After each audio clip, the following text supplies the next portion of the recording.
नमस्कार विद्यार्थी मित्रो, आज आपण स्थूल अर्थशास्त्र आणि सूक्ष्म अर्थशास्त्र यातील तुलना किंवा फरक याचा अभ्यास करणार आहोत। सूक्ष्म अर्थशास्त्र आणि स्थूल अर्थशास्त्र या दोन शाखा परस्पर भिन्न किंवा विरोधी नसून एकमेकांना पूरक आहेत। जरी या शाखा एकमेकांना पूरक असल्या तरी त्या दोन ज्ञानशाखांमध्ये काही फरक असलेला आपल्याला दिसून येतो। हा फरक आपल्याला पुढील मुद्द्यांच्या आधारे स्पष्ट करून सांगता येईल। त्यामध्ये पहिला मुद्दा आहे अर्थ। सूक्ष्म अर्थशास्त्रामध्ये अर्थव्यवस्थेतील व्यक्तिगत आर्थिक घटकांचा अभ्यास केला जातो। म्हणजेच वैयक्तिक आर्थिक घटकांचा अभ्यास करणारे शास्त्र म्हणजे सूक्ष्मलक्षी अर्थशास्त्र होय असं आपल्याला म्हणता येईल। सूक्ष्मलक्षी अर्थशास्त्रामध्ये विशिष्ट उत्पादन संस्था, विशिष्ट कुटुंब, वैयक्तिक किंमत, वेतन, उत्पन्न, विशिष्ट उद्योग आणि विशिष्ट वस्तूचा अभ्यास या ठिकाणी केला जातो। या उलट समग्रलक्षी अर्थशास्त्रामध्ये संपूर्ण अर्थव्यवस्थेचा अभ्यास केला जातो। संपूर्ण अर्थव्यवस्थेच्या पातळीवरील समग्र आर्थिक चलांचा अभ्यास समग्रलक्षी अर्थशास्त्रामध्ये केला जातो। म्हणजे अर्थव्यवस्थेतील समग्र आर्थिक चलांचा अभ्यास करणारे शास्त्र म्हणजे समग्रलक्षी अर्थशास्त्र होय असं आपल्याला म्हणता येईल। समग्रलक्षी अर्थशास्त्राचा संबंध वैयक्तिक परिमाणांशी येत नाही तर परिमाणांच्या एकूणांशी येतो। वैयक्तिक उत्पन्नाशी येत नाही तर राष्ट्रीय उत्पन्नाशी येतो। वैयक्तिक किमतीशी येत नाही तर सर्वसाधारण किंमत पातळीशी येतो। वैयक्तिक उत्पादनाशी येत नाही तर राष्ट्रीय उत्पादनाशी येतो। त्याला आपण समग्रलक्षी अर्थशास्त्र असे ठिकाणी म्हणतो। त्यानंतर दुसरा मुद्दा आहे स्वरूप। सूक्ष्मलक्षी अर्थशास्त्रामध्ये अर्थव्यवस्थेतील वैयक्तिक आर्थिक चलांच्या वर्तनाचा अभ्यास केला जातो। उदाहरणार्थ वैयक्तिक मागणी, वैयक्तिक पुरवठा, विशिष्ट कुटुंब, विशिष्ट उद्योग इत्यादी व्यक्तिगत आर्थिक चलांचा अभ्यास सूक्ष्मलक्षी अर्थशास्त्र करते। या उलट समग्रलक्षी अर्थशास्त्रामध्ये संपूर्ण अर्थव्यवस्थेचा अभ्यास केला जातो। संपूर्ण अर्थव्यवस्थेच्या पातळीवरील समग्र आर्थिक चल आहेत या चलांचं विश्लेषण समग्रलक्षी अर्थशास्त्रामध्ये केले जाते।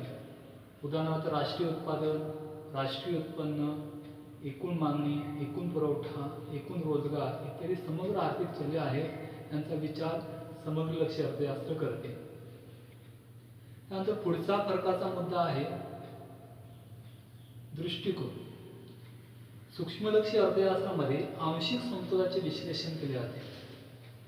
या आंशिक समतोलाचे विश्लेषण करण्यासाठी वैयक्तिक आर्थिक चलांचा विचार त्या ठिकाणी होतो।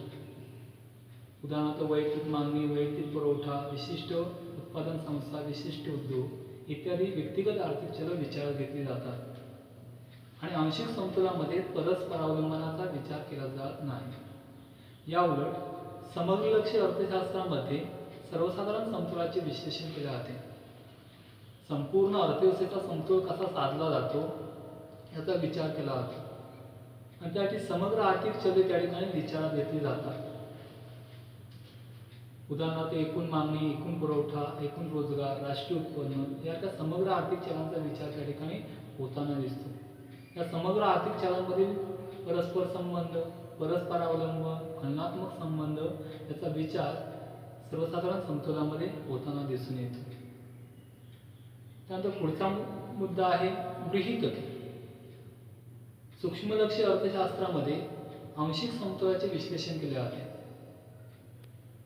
वैयक्तिक आर्थिक घटकाला इतर आर्थिक घटकांपासून बाजूला काढून त्याचा स्वतंत्रपणे तपशीलवार अभ्यास केला जातो आणि हा समतोल अभ्यासत असताना इतर परिस्थिती कायम असते किंवा इतर परिस्थिती स्थिर असते असे गृहीत त्या ठिकाणी विचारात घेतले जाते।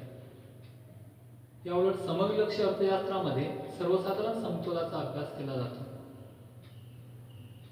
सर्वसाधारण समतोलाचा अभ्यास करत असताना समग्र आर्थिक चलांमधील परस्पर संबंध, परस्परावलंबन, तुलनात्मक संबंध त्या ठिकाणी विचारात घेतले जाते आणि हा समतोल अभ्यासत असताना सर्व घटक इतर सर्व घटकांशी संबंधित असतात या गृहीताचा विचार त्या ठिकाणी घेतला जातो आणि समतोलाचा अभ्यास केला जातो। पुढचा फरकाचा मुद्दा आहे विवेचन पद्धती. समग्र लक्ष्य अर्थशास्त्रामध्ये राशी किंवा एकत्रीकरण पद्धतीचा उपयोग आर्थिक विश्लेषण करण्यासाठी केला जातो.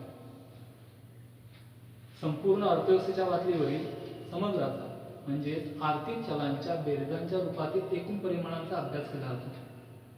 उदाहरणार्थ राष्ट्रीय उत्पादन, राष्ट्रीय उत्पन्न, एकूण मागणी, एकूण पुरवठा सारख्या समग्र आर्थिक चलांचे विवेचन केले जाते आणि हे विवेचन करण्यासाठी राशी किंवा एकत्रीकरण पद्धत वापरली जाते.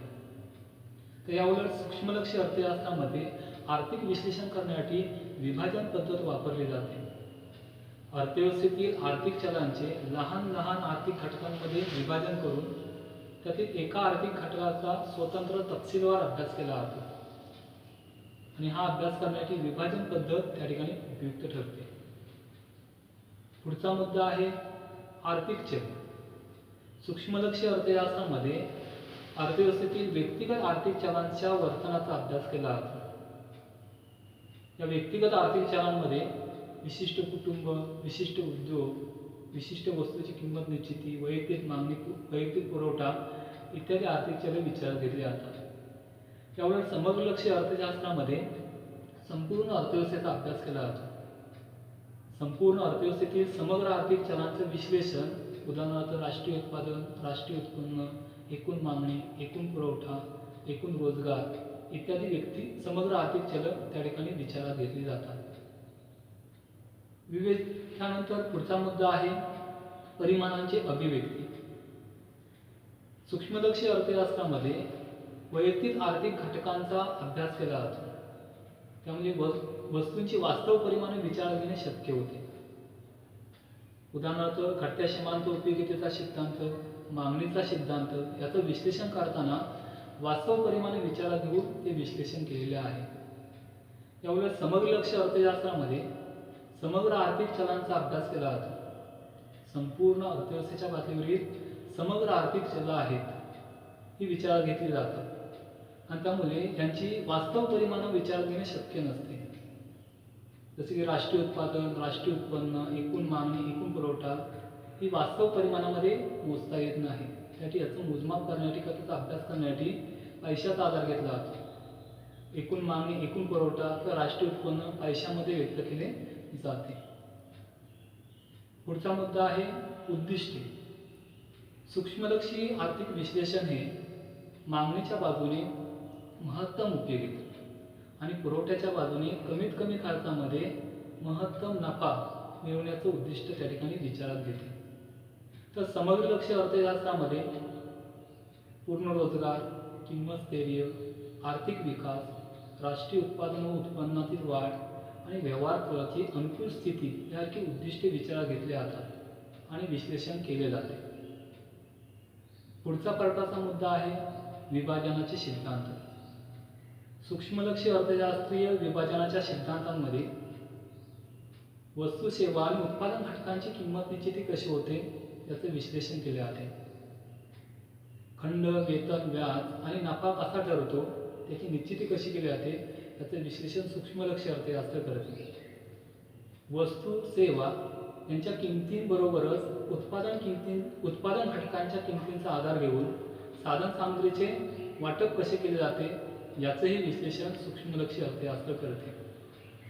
याउलट समग्र लक्ष्य अर्थशास्त्रामध्ये किंवा समग्र लक्ष्य विभाजनाच्या सिद्धांतामध्ये एकूण राष्ट्रीय उत्पन्नाचे समाजातील विविध घटकांमध्ये सापेक्ष वाटप कसे होते याचं विश्लेषण केले जाते. म्हणजे भूमी, श्रम, भांडवल आणि संयोजक या उत्पादन घटकांना त्यांचा मोबदला म्हणून खंड, वेतन, व्याज आणि नफा कसा वितरित केला जातो याचं विश्लेषण समग्र लक्ष्य विभाजनाच्या सिद्धांतामध्ये केले जाते. पुढचा मुद्दा आहे मूलभूत आर्थिक प्रश्न. सूक्ष्मलक्ष्य अर्थशास्त्रामध्ये अनेक प्रश्नांचा अभ्यास केला जातो.